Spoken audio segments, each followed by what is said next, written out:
તાલીમની માહિતીની નોંધ કરવા માટે સૌપ્રથમ તાલીમની વિગત ઓપ્શન મેનુમાં ક્લિક કરો. ત્યારબાદ તાલીમ મેનુ ક્લિક કરવાથી તાલીમની માહિતીની નોંધ કરવા માટેનું ફોર્મ ખુલશે. તાલીમની માહિતીની નોંધ કરવા માટે ઉમેરો બટન પર ક્લિક કરો. ગ્રાન્ટનું વર્ષ લખો.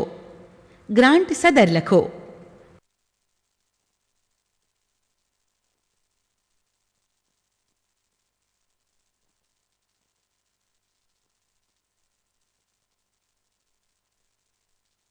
ઠરાવ નંબર લખો. ઠરાવ તારીખ લખો. તાલીમ શરૂ કર્યા તારીખ લખો.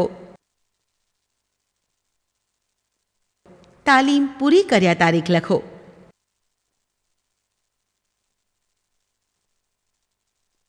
તાલીમનું નામ લખો.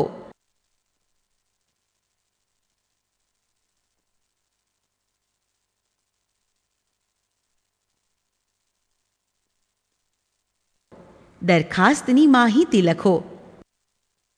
વહીવટી મંજૂરીની માહિતી લખો. નોંધ લખો.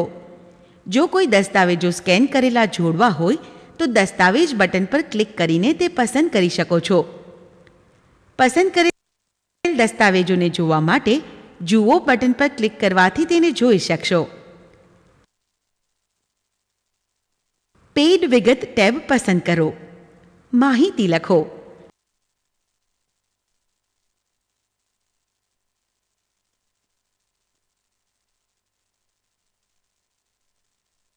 કેટલા હપ્તા છે તે લખો.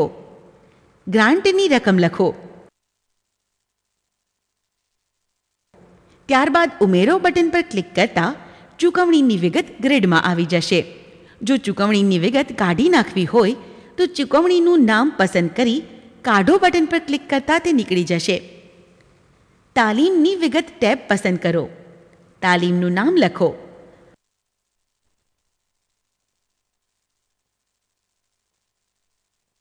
ભણતર પસંદ કરો. ઉંમર લખો.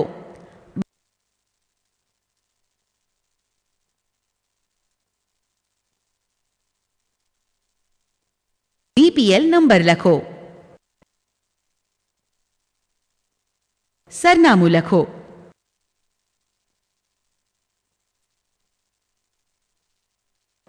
અન્ય કંઈ પણ નોંધ હોય તો તે લખો. ઉમેરો બટન પર ક્લિક કરતા તાલીમની વિગત ગ્રીડમાં આવી જશે. જો વિગત કાઢી નાખવી હોય તો તાલીમનું નામ પસંદ કરી કાઢો બટન પર ક્લિક કરતા તે નીકળી જશે. ખર્ચની વિગત ટેબ પસંદ કરો. વળતરની રકમ લખો.